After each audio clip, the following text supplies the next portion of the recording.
Hi everyone, Stepan here. In today's video I'm going to show you a very interesting game in an extremely interesting variation. You can choose to play against the Caro-Kann, which is both solid, interesting, rare, aggressive. So this game was an eye-opener for me, and especially preparing for this game because I'd spent hours doing that. So this was a morning round 5, and I didn't have that much time to prepare because I wanted to get some sleep. And I was preparing, well, quite extensively, as you're going to see. So this is the variation we are going to look at. So e4, c6, d4, d5, e5, bishop f5.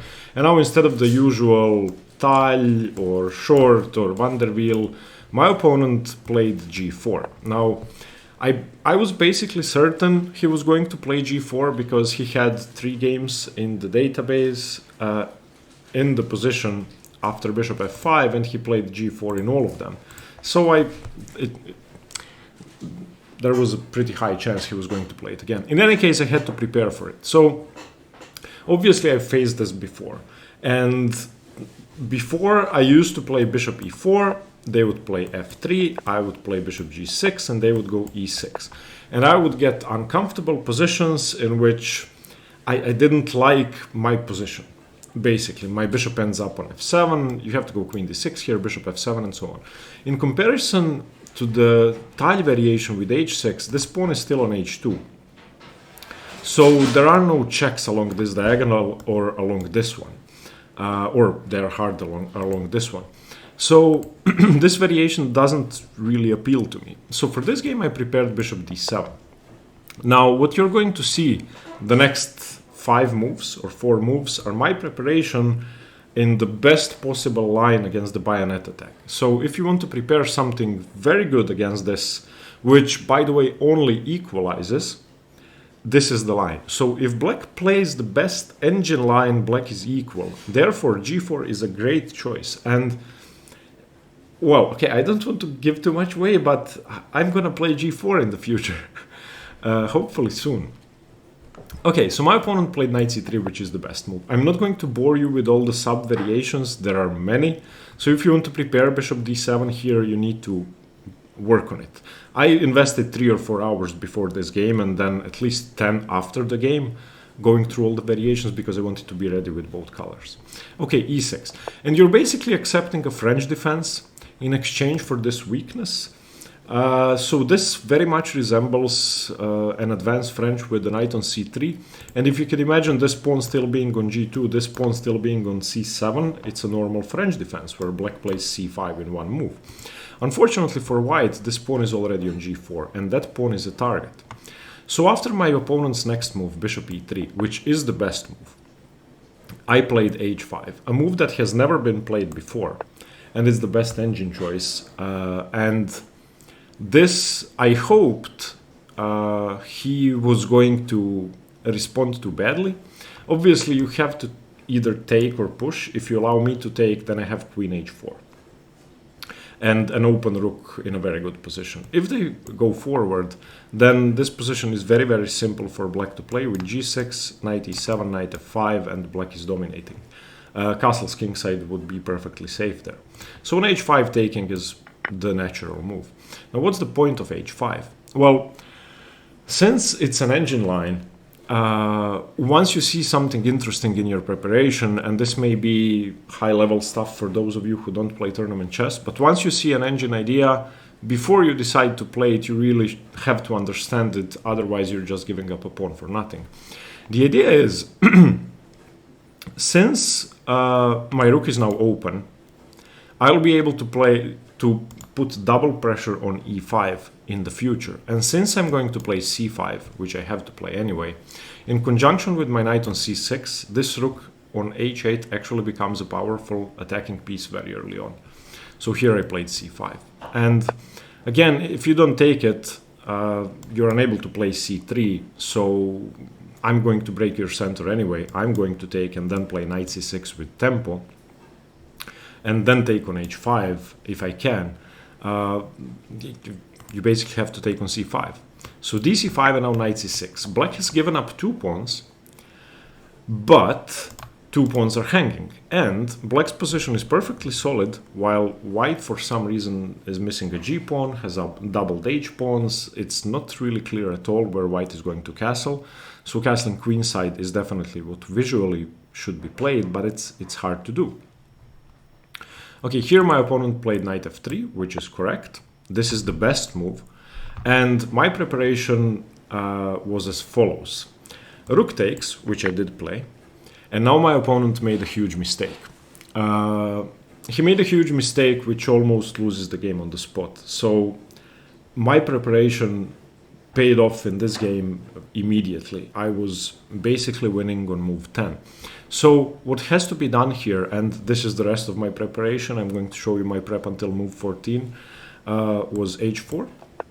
This is the best move, knight e5, knight e5, rook e5, so black got the pawns back. But now queen d4, and I prepared the move rook takes e3.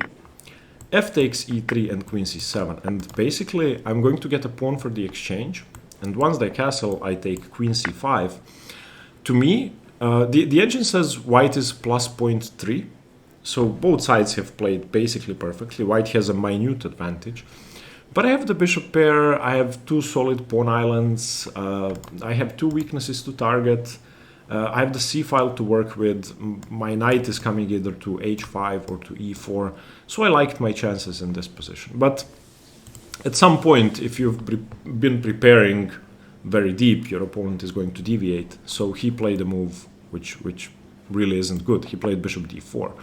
And since I'd expected this move, because it's a very natural human move, I actually looked at this beforehand. So I played rook c8, and it's really hard to defend everything now. There is tremendous pressure on c5, tremendous pressure on e5, and it's hard to suggest a move. My opponent played queen e2 here, and this I did not prepare for. This was the end of my prep, so here I played g6, which seemed very natural to me. Simply threatening bishop h6, preventing castling, and then bishop f4, winning the e5 pawn. So this seemed very strong to me. There is a move that gives black a -4 advantage here. g6 is fine, like -2.5, so still very much winning for black. But knight takes d4 is actually crushing, and after knight takes d4, queen g5. Preventing castling, threatening to take on e5, and after knight f3 you simply go queen f4, and black still cannot castle. Black's king is in the center, you're going to take on c5. So for example, rook g1, bishop c5, or rook c5. But g6 is fine. My opponent played rook g1, now I did play knight d4, and now this move introduces a pattern, or the move rook g1 introduced a pattern which is going to be very important. Now, black is definitely winning here, and the advantage is huge. So you should take the pawn on c5. You can take it with the bishop or with the pawn, or you can start developing your pieces.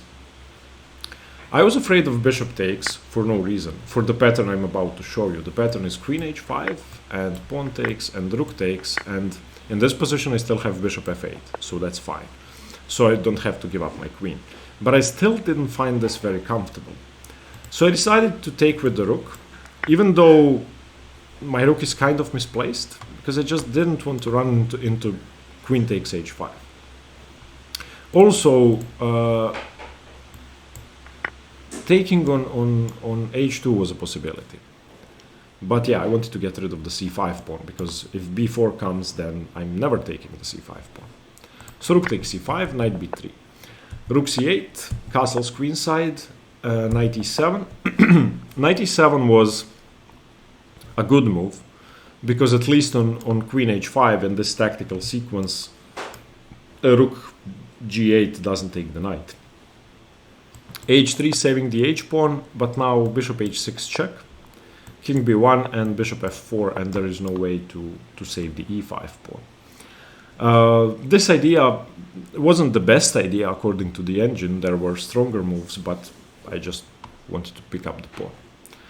Here he played queen f3, attacking my bishop. I took the pawn. bishop d3 played, and now I just decided to take on c3. According to the engine, rook takes c3 is the best move, but I don't know. I did consider it, but I didn't like the fact that my bishop is undefended at the end of the line, and getting to the dark squares is kind of tough with this knight on b3. But yeah, the engine takes with the rook, which I don't think many humans would do. So I took with the bishop. B takes c3, and now, for the blunder of the century, not only is it a very bad move, which gives up my entire advantage, and this position is, by the way, -5 for black, but it's also a move that fails to appreciate the pattern I've been fearing for the last 10 moves, which is queen takes rook. And my move is so incredibly bad that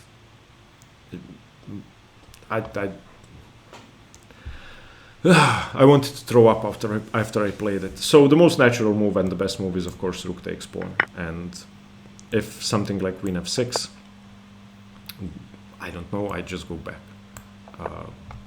There is no threat, basically. My rook covers h8. So I should have done that. Instead, I played knight f5. And I wanted to play knight f5 to secure my advantage, and I wanted to continue with rook h4 to make sure there is no queen h5. But once I played knight f5, I realized that my opponent just takes on h5 now. So my thinking was, oh, queen h5 doesn't work because I have king e7. That's just stupid. They take the queen back. More importantly, the knight on f5 gives white an opportunity to ruin my structure. So my opponent, of course, did play queen h5. Gh5, rook g8, king e7 takes. And now another mistake I took with the king, which now I cannot explain. Black is still slightly better if rook takes. After king takes, it's equal or white is better. So from -5 to slightly better for white in 2 moves. King takes, bishop takes, e takes, and rook d5. And you can see that my bishop is now pinned. Made no sense to play king takes. It's just... okay, king e7, king b2, and rook g8, which is a fine move. And now knight d4. And here I had 2 options. I could have played rook g5, and on h4, if they try to dislodge my rook from the defense, I can simply go rook g4. And if knight takes, then bishop takes, rook takes, rook takes. This should be winnable for black. According to the engine, it's -0.9, so not easy, but I have an outside passed pawn. These pawns are doubled, so effectively I should be able to capitalize on this advantage. However, if my rook was behind the pawn, then it's definitely winning. With the rook in front of the pawn, if white plays correctly, they should be able to hold. But instead I played bishop e6, which is a tricky move. Of course, if they take the pawn, then I just go king f6. So, okay, this is... I was expecting something like this, which the engine recommends, just attacking another pawn and then taking on f5, but bishop e6 was basically a bluff. So if I'm going to give up my f-pawn, at least I'm going to get an active rook on the g-file. But luckily my opponent made a mistake, and now I'm in control. And I'm happy to say I made no further mistakes. King f6, rook e2, which is passive. They should have played rook b5. I played rook g2, and now the losing move, f4. And if you want, you can pause the video here, and this is what I try to explain when I try to explain endgame to somebody. It's about schematic thinking. So now you can pause the video and figure out what move is best. Once you see the scheme you want to go for, or the piece setup you want to go for, you will understand it immediately. Okay, so here's what I did. I took the rook, they took, and I played the winning move h4. And the idea is pretty simple. the knight is going to be tied down to this pawn, and that's completely unavoidable. So I'm going to go bishop d5 and bishop to g2. The knight will be forced to g1, and that will free up my king to just pick up the pawns, while my bishop is controlling half the board, and importantly controlling b7. So now the game is over. This is just a simple win, and from here on I played instantly, or after f4 I basically played instantly. So rook e2, knight e2, h4, a4. Doesn't matter what white does, that there is no stopping this. Bishop d5, a5, bishop g2, knight g1, and now just improving my king. c4, king d6, king b3, king c5, king c3, and now Zugzwang, I played a6, and doesn't matter where the white king goes. I either pick up the a pawn or I pick up the c pawn. I can also play bishop f1 if I want to and pick up the pawn with my bishop and then go back to attack h3, but that's unnecessary. They went king d3. I don't want to go bishop f1. My bishop is perfect on g2, so king b4, king d4, f6. I wanted to prevent this infiltration for as long as possible. c3 check, king a5, king c5, king a4, king d6, king b3, king e6, and now I just queen. And that's it. a5, king f6, a4, king f5, a3, knight e2, and now importantly you don't want to play a2 allowing a fork on c1, so bishop h3 and king b2.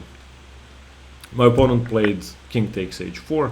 Now I could queen immediately, but I don't want any counterplay, so bishop e6, knight d4, and bishop c4 was the final move of the game. Yeah, there is no way to stop the pawn now, and my bishop is controlling this one. So I think this, with the exception of knight f5, which I should say not only allowed my opponent to equalize, but just allowed him to equalize in a game in which he was being dominated for 20 moves. Except for knight f5, I think this was a pretty good game. I had good preparation and it paid off, and I got exactly the type of position I wanted. I didn't play perfectly, but I played well enough to maintain my advantage, and once I managed to win material, I blundered. So yeah, in this position I should have just taken another pawn with rook takes c3 and kept things simple. I don't know what I was thinking, and the worst part is, what makes me very angry, is that it's not that I'd missed queen h5. I saw it, and that's the reason why I took on c5 with the rook. So it's a pattern I saw, it's a pattern I feared, and I allowed it anyway. Still, I think it was a good game. Congratulations to my opponent for playing pretty well. I think he deserved to draw after my blunder. Unfortunately, he wasn't precise in the endgame. I should also mention he was in time trouble during that endgame, I think. Yeah, so this was the round 5 game. Again, if you're looking for a weapon against the Caro-Kann, this is perfect. This is playing g4, if you're unprepared as black, could ruin your position very quickly. This line with bishop d7 is tough to play because you're basically playing a French, and you're going to have to give up some pawns, as you saw. But the line with h5, which was first played in this game, is nice. Okay, thank you for watching. I hope you got some new ideas, and stay tuned for more chess. Bye bye.